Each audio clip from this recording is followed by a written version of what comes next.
the schedule every day. Every morning, our internal comms team, together with selected team members, they go on radio on every radio station, and only on all the vernaculars. We are on those radio stations, and we normally announce the program 2 days in advance. So we because of the security nature of, we safeguard that program, not to announce that program in advance. You will also appreciate, you will appreciate the security risk around that. Yes, but we do on a daily basis. I mean, you will hear Tate Marius Nangolo, you will hear Gerard Nautoro, you will hear Joseph. Joseph is our internal comms person. You will hear Janet and Ellen. Ellen is always on Damaranama. Or what is the new name? I mean, the things have changed. K Sames, yeah, K Sames. Yeah. So we are daily on radio, and I must say also on our social platforms, because the young ones, they follow the social platforms and they do advise the elderly at home, and it works, yes. Absolutely. No, thank you so much, Mr. Jacobs, for that information. Now, alongside accessibility, you've briefly touched on security. Maybe if you can just now focus on, because security remains a critical one, right? Yes. Around the cash payments is always a concern. Yes, and it's always a concern you've earlier mentioned. What measures has NAMPOS put in place to ensure that beneficiaries are safe when collecting their money, especially in rural areas? Our first priority, as you rightly put it, Helene, is to safeguard people's lives before we talk about properties and resources. So yes, we have partners with a capable security company. That's our partner. That is, and our cars are also security intact. If you know, they are well set up. They are well set up. You know, Eleni, when it comes to security, you don't want to go into detail. Absolutely but not. Really, from that is our priority, is to safeguard our beneficiaries, to safeguard our employees, and to safeguard the employees of our partners. So yes, we do follow a very strict security protocol and framework when it comes to the aspect of security. All right. Yeah. Okay, let's leave that there. Right. Now, accessibility has been one of a major concern as well. It's been raised across the social medias, and you know, beneficiaries in remote areas often worry about access. You know, accessing NAMPO's that date, when, because it's anticipated. They are always listening on, whether now on radio or on they always have ears on the ground, right? Now, how will NAMPOS make sure that people living far from branches will of course not miss out? They will still be able to receive their grants on time. Helene's earlier alluded to. I mean, before we started with the social grant program, our branch network was around 130 branches. We are now at 150 branches, and we are expanding. Okay, that's one, because the modality is that people who are in a 5-kilometer radius around an urban area, which is what we call towns, or around any village or town where NAMPOS is, those people, they are always encouraged to go to the post office, because our mobile teams only goes beyond the 5-kilometer radius.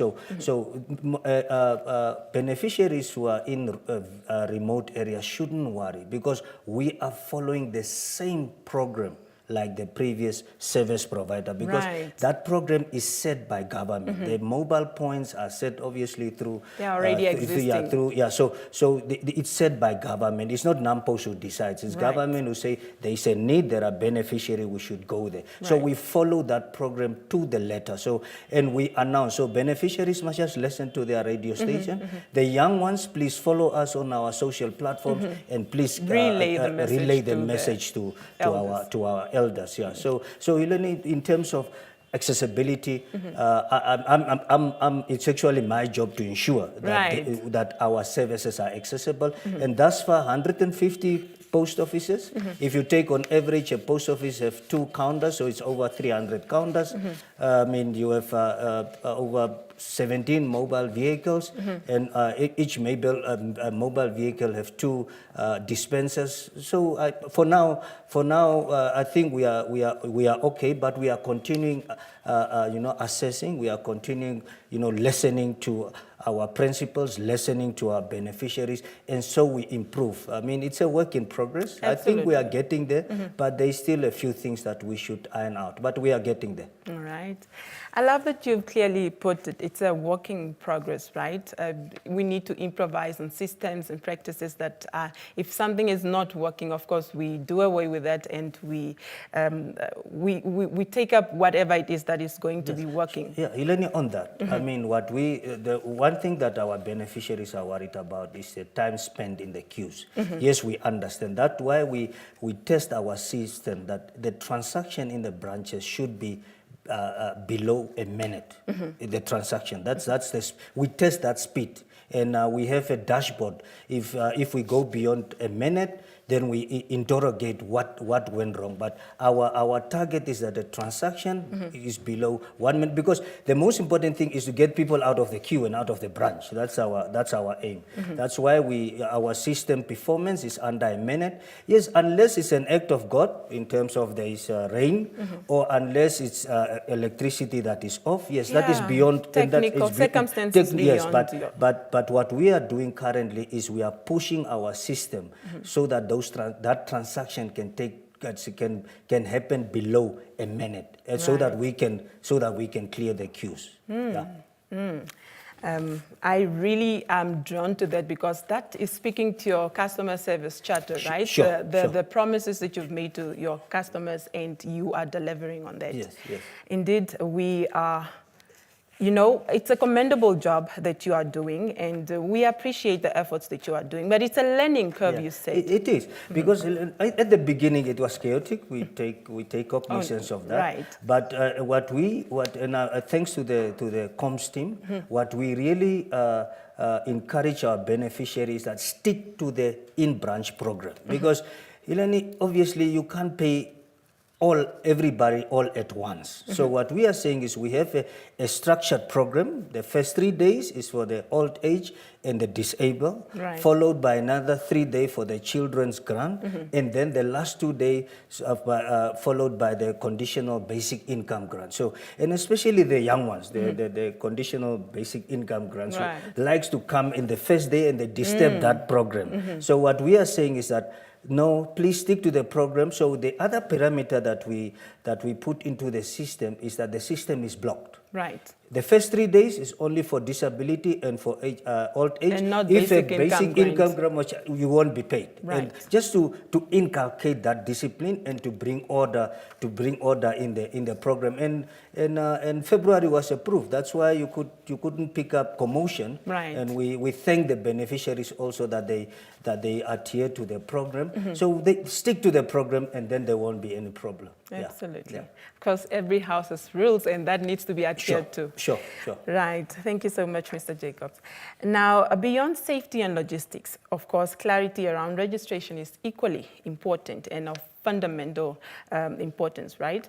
Can you tell us more about the registration process? Where does it happen? I know that you are just paying out. We, the nation, also would like clarity whether they must now come register at NAMPOST for this income grants or pensioner grants or whatever it is. Briefly, if you can perhaps talk to us about that. Yeah, Eleni, the mandate of the cash grant is still governments. We are just an agent. We are just an implementing agent. So the application, I mean, if you turn 60, that is still with the government, still with the government. So that process continues with the government. So you go, or if you want to change your pay point, you want to get your grant through the bank, that is still with government. Right. Ours is to the disbursement of the grant. Right. But what the ministry at times expect of us as part of our SLA, we should go through a proof of life process. So through that process, where we have to re-register all beneficiaries. That's why we say that if you're a procurator, the beneficiary must come with you to the branch, and then we register you. Right. So that interval do take place. We had one, so that interval, and if we need to re-register the beneficiaries as per the instruction of the ministry, because there are times ghost beneficiaries, all the system, the database must be clear so that the database can be integral. So then we announce to our beneficiaries to come to the, basically what you need is your all acceptable identity documents. But that process, as we just do re-registration for proof of life. Right. The other process of applying for a grant, you still go to the ministry. Right. Yeah. Thank you so much. Now, again, because we are saying that this is really for the benefit of our viewers and listeners, and these are your stakeholders, right? Yeah. And now we want to find out what are the documentations that are required from the beneficiaries when they come for re-registration, as you've clearly alluded to in the beginning, and how about those, or how will those that are in rural areas be assisted? Yeah, okay, as I said, in terms of identification, your Namibian ID, your Namibian ID or passport, at times if we can't identify, that's one thing. If we can't identify a beneficiary, we always refer them to the ministry. Right. So we say refer and pay. So you refer the beneficiary. If there is, sometimes the ID is torn apart, or if the ID is old, we don't pay if we can't identify you. Right. We refer you to the ministry, and the ministry at times will send us a form to say, okay, this person you can pay. So then only upon those instructions we do, but otherwise we stick to every identity document, that the acceptable identity document in Namibia, is your ID, yes, your driver's license, or your birth certificate if you're a child. Yes, all those ones. We stick to those ones. If we can't identify you, at times it brings a bit of frustration, but right. we need to refer you to the ministry so that the ministry can give us that instruction to say, okay, this person we know they're on our data, on our database. And the other thing is, the beauty is this is the payment is a biometric process, because during registration we capture your biometrics. Right. Yeah. So that is also that's what Eleni, when somebody was saying digital identification, I couldn't understand. What but are your we talking biometric about? or your eyes, all those things, it's identification as well. Yes. Because like while you were speaking, I was trying to just figure out something here.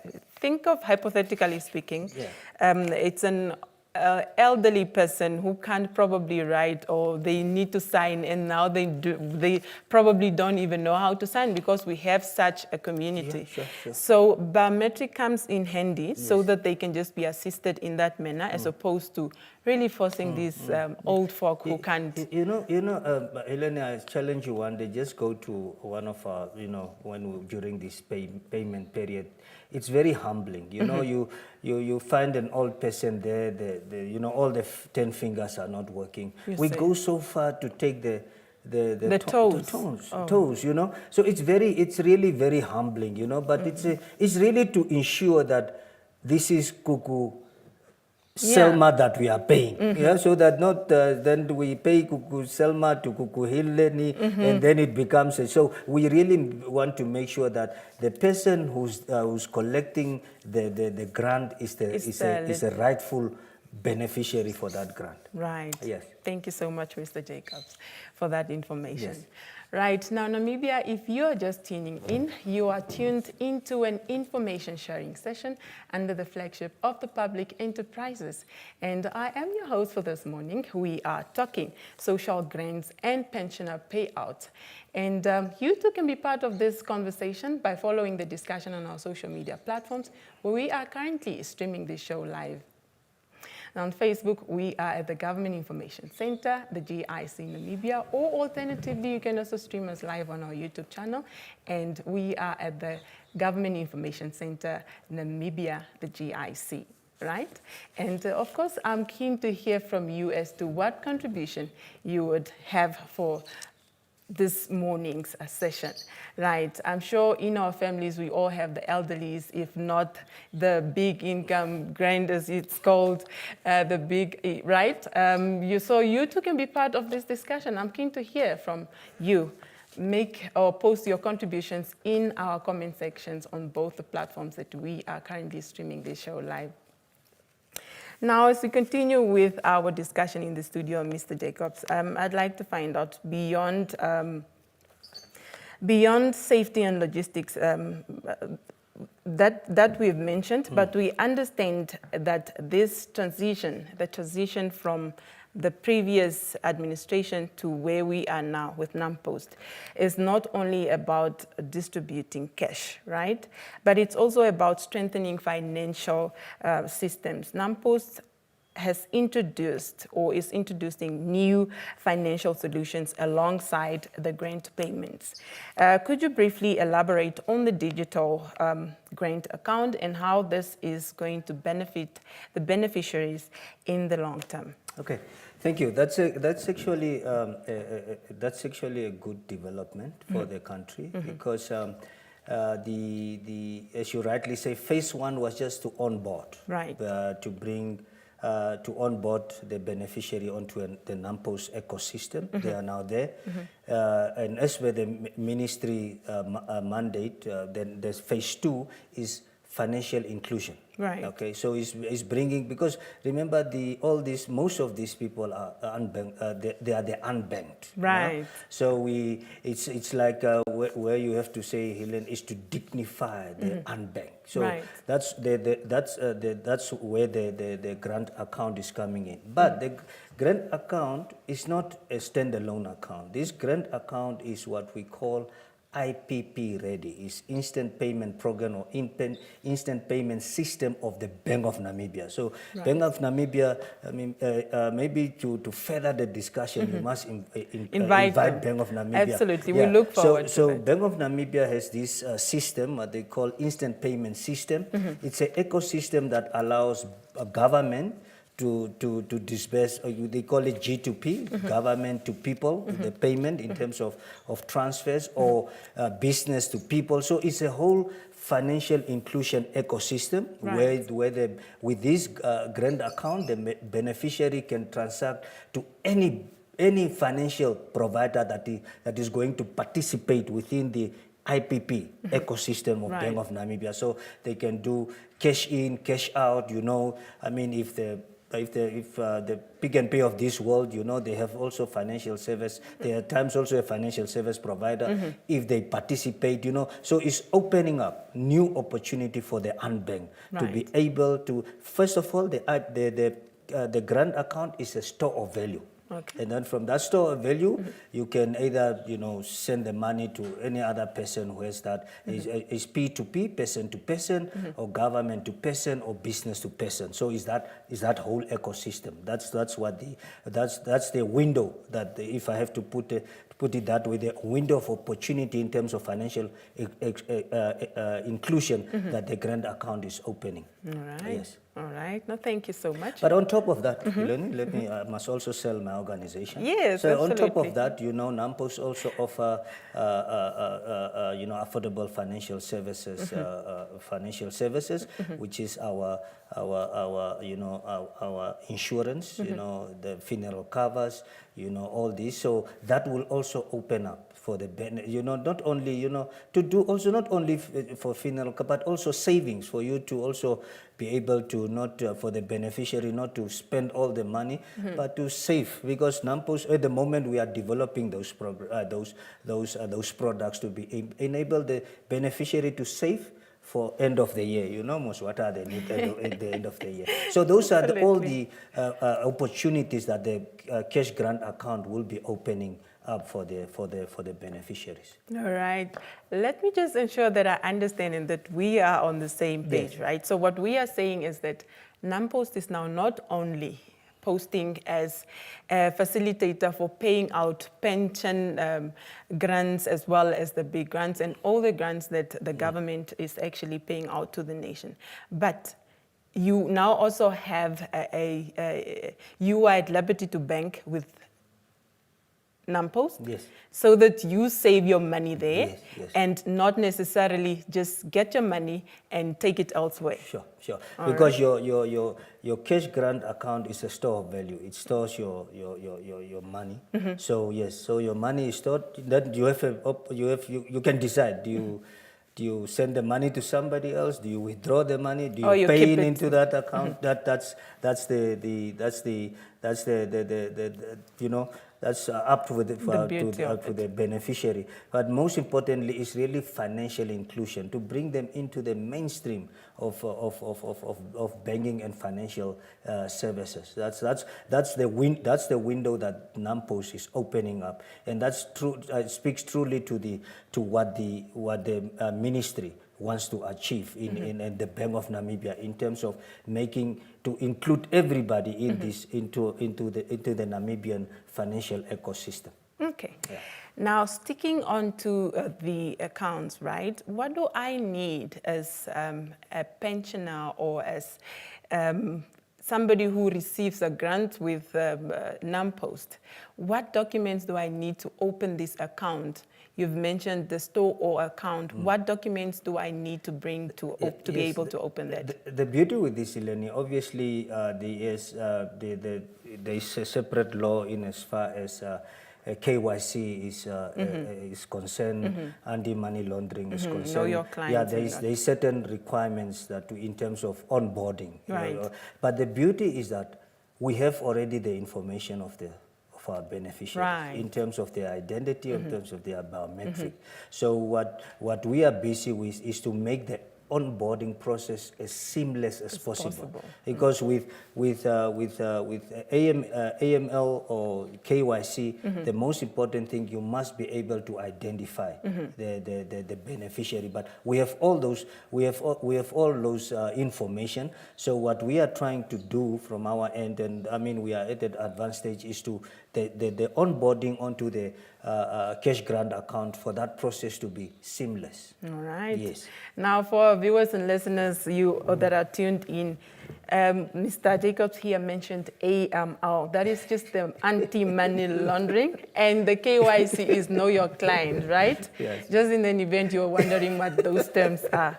Right. We are learning. This is honestly very informative, and I know that a lot of people are tuned in and they are taking away so much from this conversation. And it also bring in the aspect of financial literacy. Can you imagine the unbanked becoming now financial literate? Absolutely. In terms of how do I spend my money, that I don't have to spend all my money at once. So that's all the advantages that opening up, or bringing all these unbanked into the financial ecosystem of the country. That's the advantage that is bringing. Right. Now, Mr. Jacobs, as much as this is such a commendable, process that has happened already, and the implementation is now underway, and of course we are saying that it's a learning curve and everything. Talk to us about some of the challenges that you've encountered in the transitioning from where we used to be to where we are right now, from taking over. Yeah, I think in all fairness to NAMPOS, it's that yes, the taking over. I mean, we had to step in when the other service provider said no.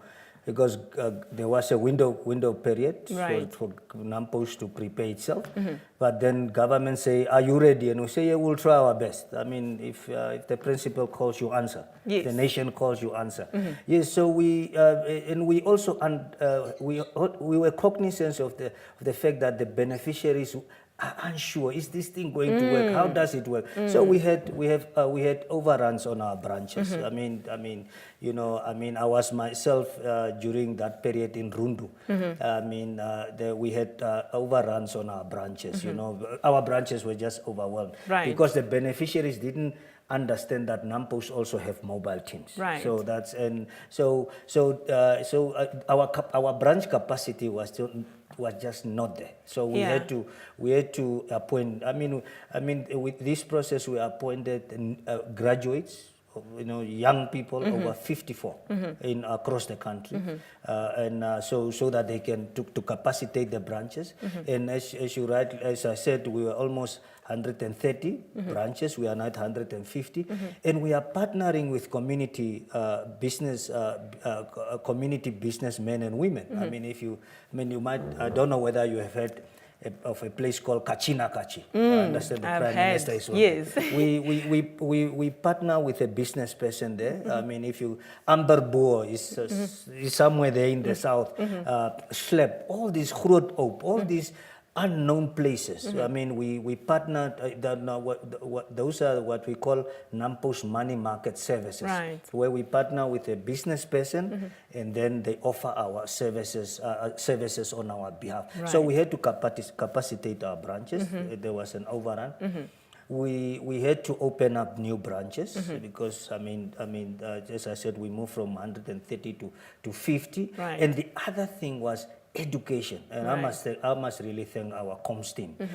Inculcating the program to say, people, we can't pay you all at once at the same time. There is this program, and also to inform our beneficiary that if you are far off, don't worry. If these are the pay points, they are government pay points, our cars will be coming. So it took a bit of time. So it's September, October. You can imagine November, then January came. Yeah, January was a bit, it was not very comfortable. But February, we found a recipe that we are going to test again in March. And I believe that we are there, that the beneficiary are listening and they are adhering to the program. So if you ask me, Benny, do you have capacity as NAMPOs? I would say yes. By all means, we have. As I said, our hybrid model is working. The beneficiaries must just adhere to our program. Then we are good to go. And the good thing is, after our branch program is almost 7 days, which we are trying to shorten, but not now. But it's 7 days. So after 7 days, if the beneficiary didn't collect, they have another 2 weeks, because we normally close the cycle for reconciliation, and so like 5 days before month end. So after 7 days, you have another let's say 2 weeks to come. So you are not rushed. You are not. If you don't make it during the official program, after the official program, you can come at any time. And if you are nearby a post office and you miss the mobile team, you can always come to a post office during that window period. All right. Yeah. And by branch day, you mean that there is that allocated time for that pay point, right? Yeah. So if they miss out, if the beneficiaries miss out, or maybe they were away, so they can still then, have time to follow up. Yes, they can either go to the nearest pay point, or they can go to a nearest post office. They can, and the beauty also with the ministry is that the beneficiary have a window period of 3 months to collect their funds. The funds is only you will return if the beneficiary because maybe the person have passed on, and so for the ministry, it's how the ministry medicate that risk. But so either when you miss a pay point, you can go to the nearest pay point or to a NAMPOS branch, because you are still in the same ecosystem. Right. Yeah. Now, previously, I don't necessarily want to impose this on NAMPOS, but I'd like to hear your views on it. In the past, some people would have needs, some beneficiaries would have needs, and to that effect, I think the previous administration would move from village to village or from whatever constituency and so on. So say, for example, now, this is somebody who is based in Okangudi, and they would want, you did mention earlier that it's within a radius of 5 kilometers away from NAMPOS. Now, they live in Okangudi, and maybe that grant is only brought there, let's say, around about the 15th, and they have needs and they want to collect the money earlier. So are we saying that you can only collect this money post when you are supposed to collect it and not earlier, prior to when it's your branch day? Okay, Helene, is something that we don't want to encourage, because what we saw is that beneficiary from far off pay points, they run to the nearest branch because of that need. And that brings a bit of it brings a bit of pressure on the branch. And too much overflow. Yes, it brings a bit of pressure on the branch. So it's something that we don't want to encourage. Right. Yeah, so people must wait. We For will their come. 10. Yeah, we will come. They must wait. But let's say you are from Kankudi, you find yourself in Oshakati, and you are elderly, and the elderly branch program is open. Nothing. We don't even look at where are you from, Right. at which pay point. So you are not restricted per pay point. But Right. all that we are saying is that we are urging and really most humbly beseeching our beneficiaries is that we will come. Don't rush to the towns, because now a person travels 200 kilometers to the nearest post office. They pay a 200 Namibian dollars. Going back is another 200. It's a 400 Namibian. Lost already. So what we are saying is that we don't encourage that. We don't. Beneficiaries, yes, if there is a need, it's human nature. So I don't want to go into detail. But we are not encouraging. We are not encouraging that, yes. All right. Thank you so much for clarifying that, Mr. Jacobs.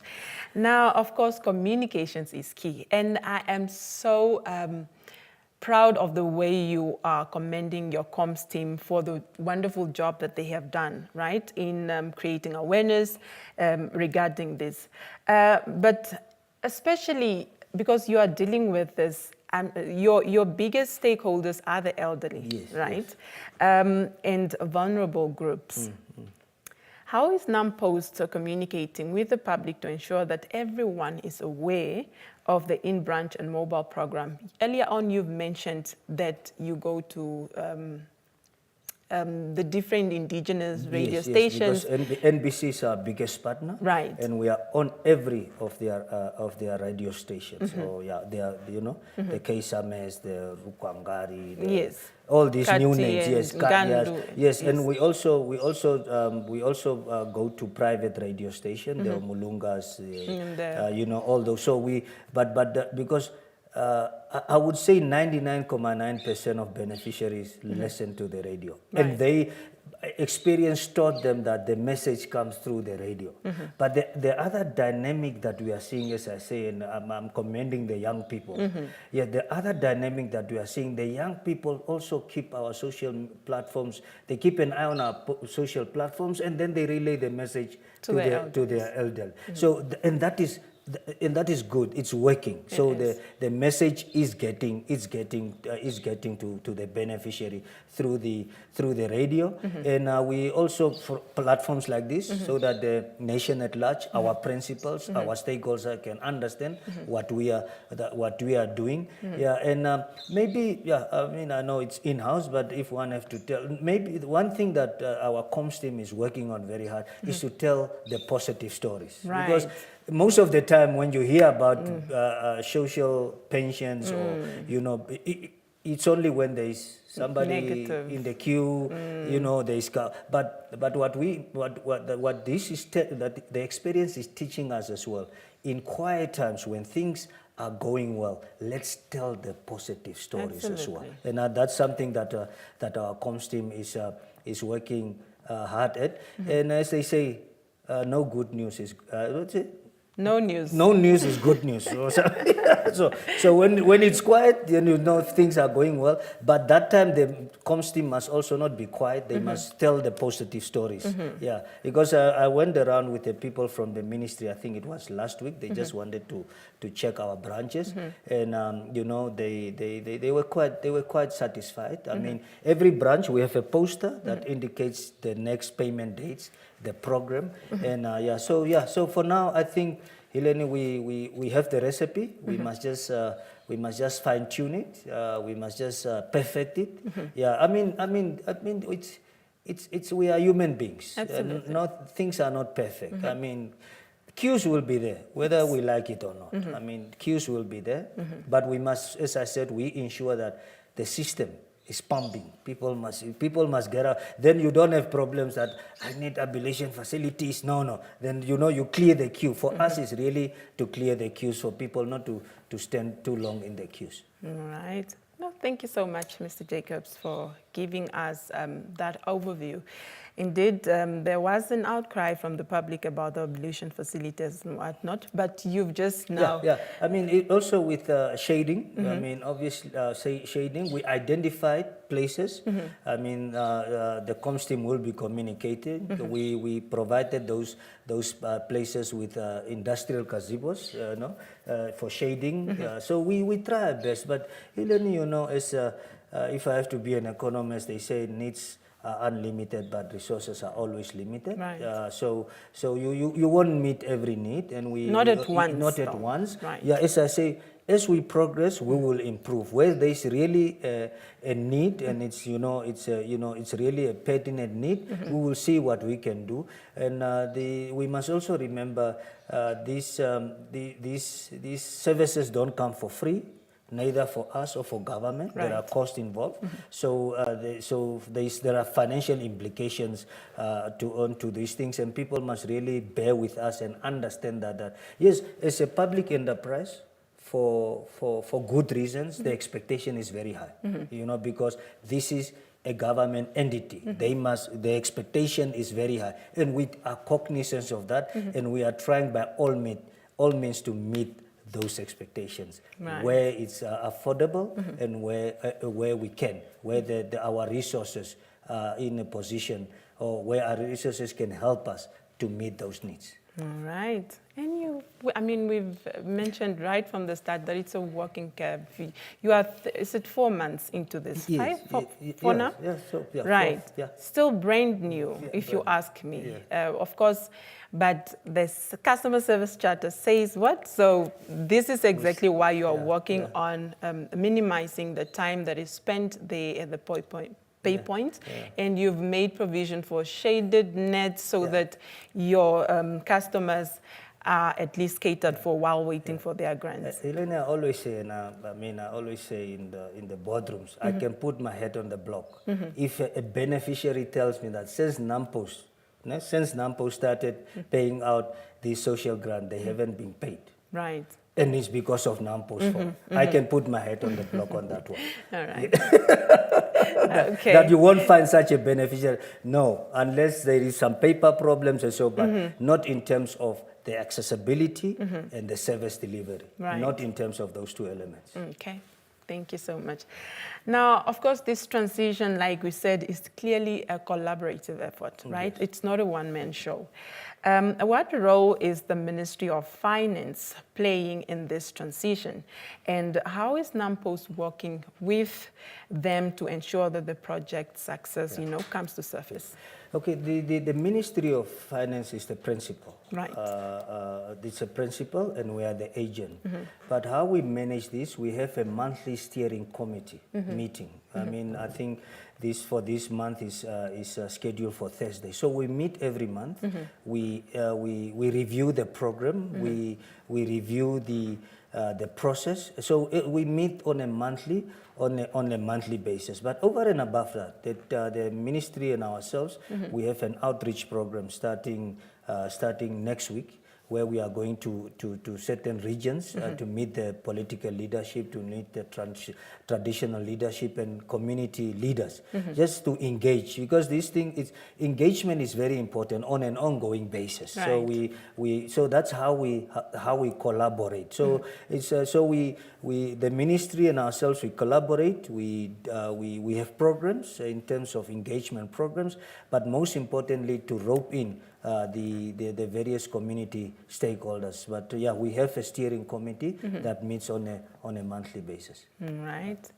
Thank you. We appreciate that there are measures in place actually to ensure that collaborative efforts are indeed cemented, and it's for the betterment of this whole process. Sure.